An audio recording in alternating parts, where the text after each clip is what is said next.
ուսումների ծրում։ Կոնկրետ ձեզ ինչ է պետք, որ մեկնաբանեմ։ Ուղղակի ձեզ Դուք ինքներդ եք, նայեք, մարտի 1-ը բոլորիս համար դա կապ չունի։ Մարտի 1-ի մասով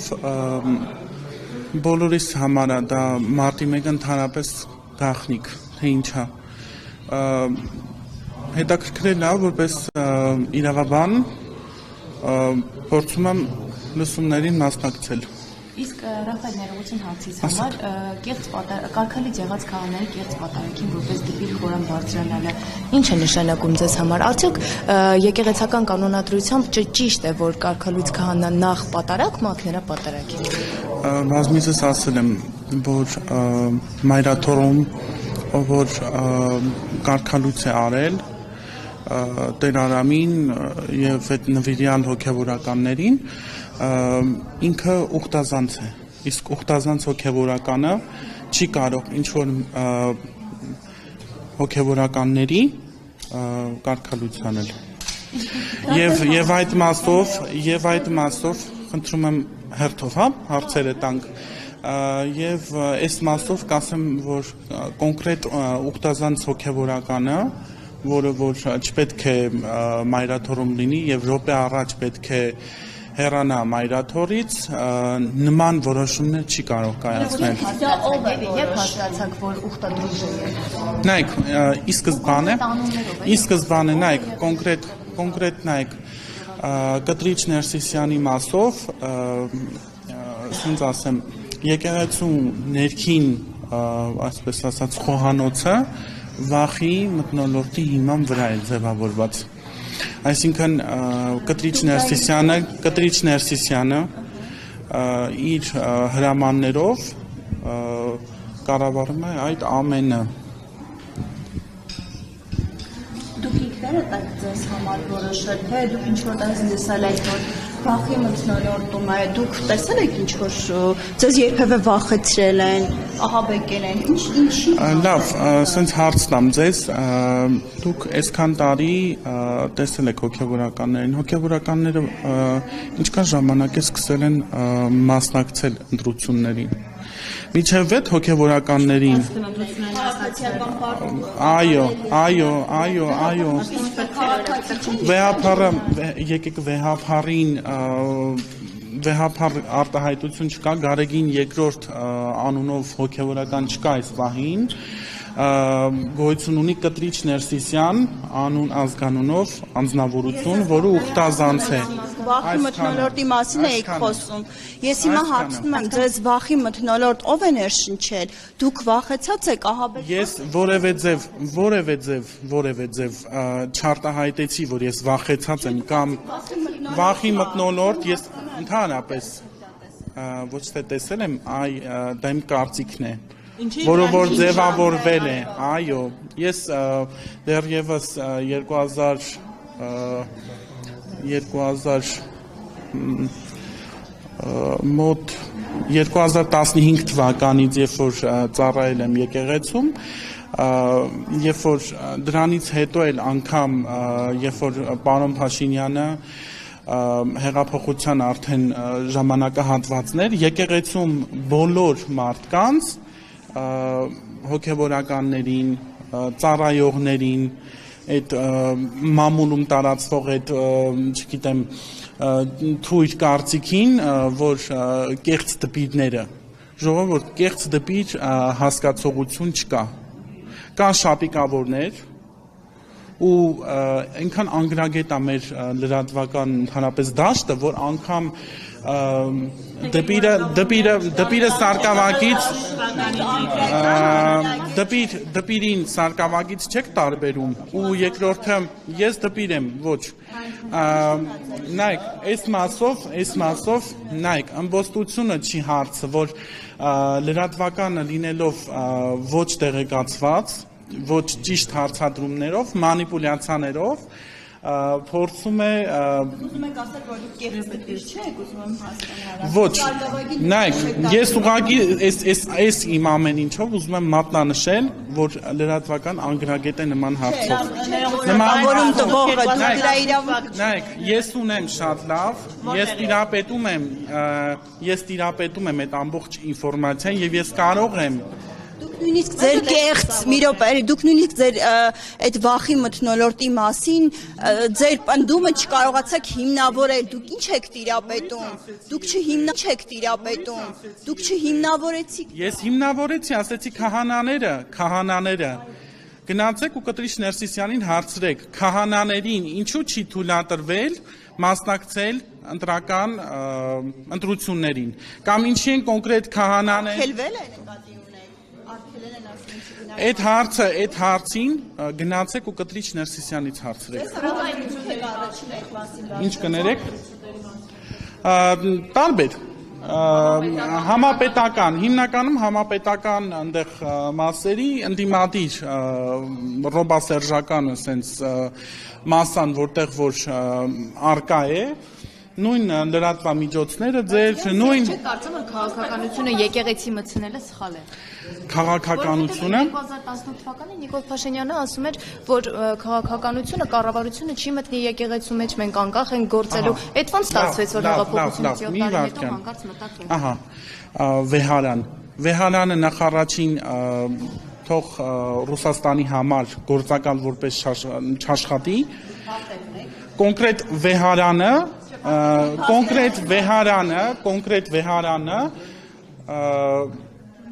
դատարանում չենք հարգելիս։ Դատարանում չենք, երբ որ ես որ խոսում եմ անգրագիտությունից, դուք ասում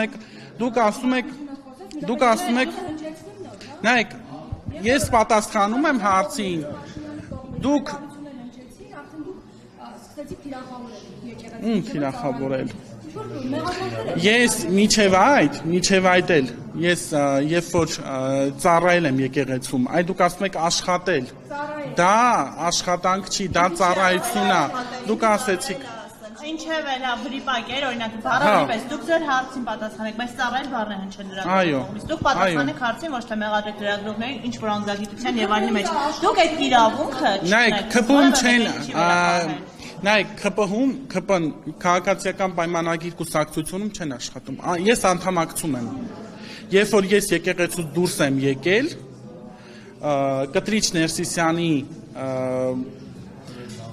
Կտրիչ Ներսիսյանի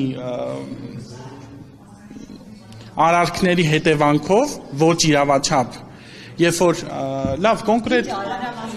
ուրեմն 2020 թվականին դիմել եմ Գևորգյան հոգևոր ճեմարան,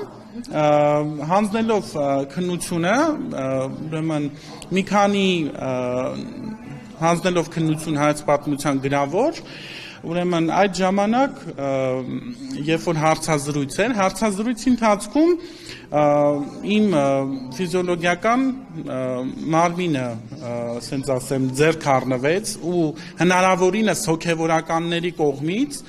անուններ, եթե պետքա նշեմ, կոնկրետ Հայր Մեսրոպ գոյություն ուներ, հիմա սրբազան է արդեն, եպիսկոպոս է եւ Տեր Հովել հոգևորական գոյություն ունի, որ կոնկրետ իմ գիրությունը ուղղակի ձեռք էին առնում։ Այսինքն հոգևորականի կողմից նման պահվածքը դա ամենավերջին մարդուն թիրախավորելը իր կազմվածքի համար։ Երկրորդը, օրեր հետո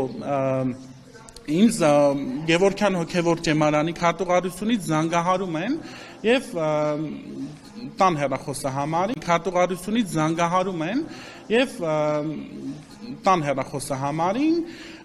հեռախոսին պատասխանում է հորաքույրս նշում են որ շնորհավորում ենք հարգելի Ռաֆայել դուք ընդունվել եք Գևորգյան հոգևոր ճեմարան եւ երրորդ փուլի ամենաբարձր միավորով 7.5 միավորով ինչքան հիշում եմ որոշ ժամանակ անցնում մոտ կապնվում եմ Տեր Հովելի հետ ասում եմ Տեր Հայր ջան ասում եմ սենց բան կա Տեր Հովելը իմ հետ հետո կապ է հաստատում եւ նշում, որ գիտեք Ռաֆայել ջան, հանձնաժողովը որոշել է, որ դուք փորձառության պակաս ունեք։ Հիմա այստեղ ինչ է կատարվում, այստեղ չկարծում, որ կոռուպցիոն սխեմա կա։ Որ պաշտոնակ քարտուղարությունից Մայրաթորի Գևորգյան հոգևոր ճեմարանի զանգում են նման բան են ասում, իսկ տեսու չէ այդ ամեն ինչը ժխտում է։ Իսկ չփորձեցիք բարձել։ Այդ ամեն ինչը բարձել ենք։ Դա ընդհանրապես անարդարություն է այդ ամեն ինչը։ Այդ բարձողով է եղել դուք իրավապահ ոչ մեկի, նայեք, ես կարծում եմ, որ այդ ամեն ինչը կարա կոռուպցիոն տարեր ոչ ես այդ ամեն ինչի հետևանքով դուրս եմ եկել եկեղեցուց։ Ես միջև այդ եմ դպիր եղել 2018 թվականին, 2020 թվականին դիմել եմ Գևորգյան հոգևոր ճեմարան։ Իսկ ինչպես դարձաք օրինակ պարոն Բարսելյանի հասարակական հիմունքներով օգնականը։ Նայեք, 2020 թվականից հետո, երբ որ եկեղեցուց դուրս եկա, ես հիասթափված արդեն եկեղեցուց դուրս եկած որպես քաղաքացի, որպես աշխարհիկ մարդ, նույնը խոսում եք դաջվածքի մասով, բոլորս էլ կարող ենք դաջվածք անել։ Ես որպես աշխարհիկ մարդ, նայեք, դեր դպիրությունը դադարեցրել։ Այո, Դադարեցնելուց հետո դուք հիմա մտնում եք խորան։ Նայեք, ես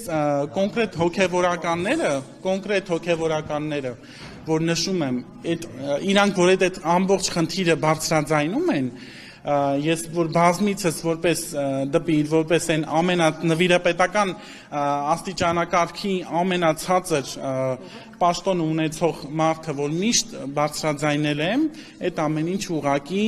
անտեսվել է։ ՔՊ-ում, հա, երկը տեսակ ՔՊ-ում ձեր։ Դա կապ չունի, ՔՊ-ն կապ չունի։ Կա արգելք, եթե դուք եկեղեցուց դադարեցրել եք ձեր դպիրները, եկեղեցու կա արգելք։ Ոչ,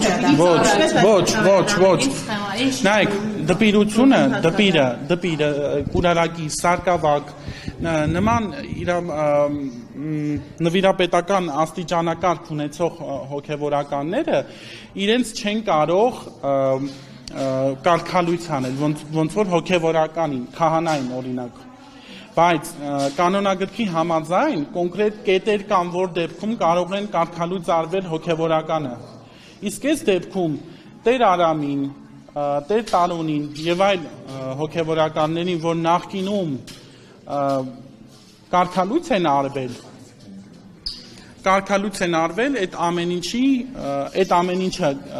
այդ ամեն ինչի մասին խոսալու համար։ Հիմա հարցին մասին է խոսքը, դուք ասում եք դադարեցնել դպիր լինելը, հետո վերականգնել։ Նայեք, դպիր լինելը, ես որևէ դա ձեռնադրություն չի, դա տվչություն է։ Ես իրավունք եմ ստանում խորան բարձրանալու կիրակի օրը նշել եմ 2018 թվականի դեկտեմբերի 25-ին Նավասարդ եպիսկոպոս Կճոյանի ձեռամբ այսպես ասած ձեռնադրություն է անարողությունը կոչվում, բայց դա տվչություն է համարվում։ Դպիր եմ դարձել, բայց դա կոնկրետ ինձ չի պարտավորեցնում, որ ես պետք է գիտեք ամբողջ օրը եկեղեցում լինեմ։ Ես այսինքն տվյալ դեպքում հանդիսանում եմ կիսաաշխարհիկ մարդ, որ եւ կարող եմ ֆուտբոլ խաղալ, սիրում եմ, եւ կարող եմ ձեր նման էլի լրատվամիջոցներ, կոնկրետ, ես իմ մասով եմ ասում, եւ ես իրավունք ունեմ ընտրելու, եւ իրավունք ունեմ ֆուտբոլ նայելու, ֆուտբոլ խաղալու, եւ իրավունք ունեմ որպես Հայաստանի Հանրապետության քաղաքացի, Նայեք, դուք այդ ամեն ինչը թիրախավորում եք։ Ես հիմա եւ իրավունք ունեմ քաղաքականությամբ զբաղվել, եւ իրավունք ունեմ, եթե ինչ-որ անարդարություն կա պղծություն, այդ պղծությունից խոսալ։ Դա դուք սեփական որոշումն եք, հա։ Սեփական որոշումը չի, ես ով է կարգալույս անելու, ով ոչ, դուք իրավունք ունեք կոնկրետ գոյություն ունի նայեք, եթե տվյալ հոգևորականները նախկին ուխտազանց անձինք միայն իրավունք ունեն մարդուն կարգալույց անելու, նորից եմ կրկնում,